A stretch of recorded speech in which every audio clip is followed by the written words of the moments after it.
Chapter is 22. It's like the sound of a pulley, the wisdom of Socrates.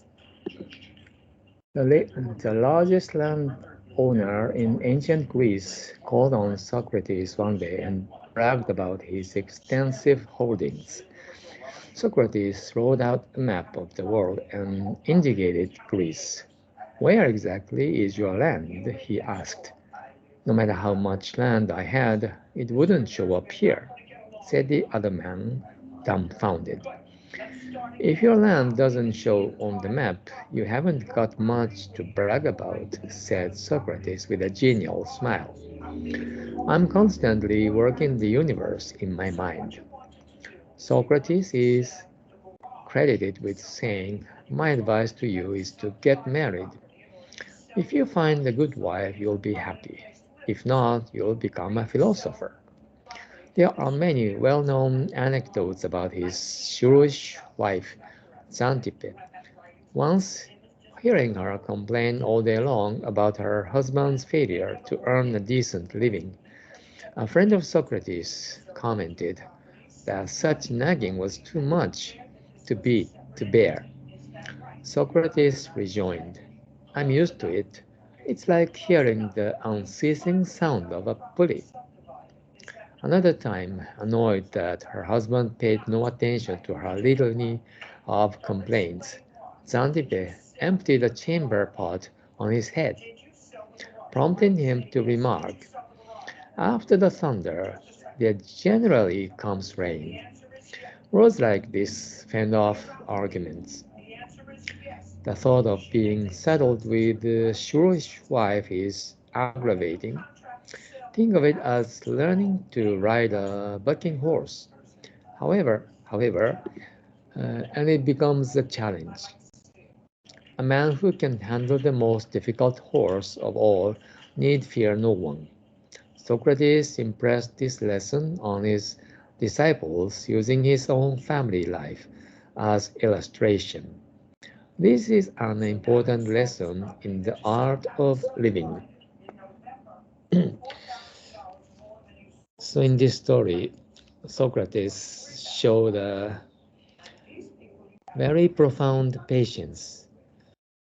Usually practicing patience is not easy, but with a little bit art of living becomes manageable. For him, I think he was using humor. Yeah, when we want to show or express humor, we need a lot of wisdom and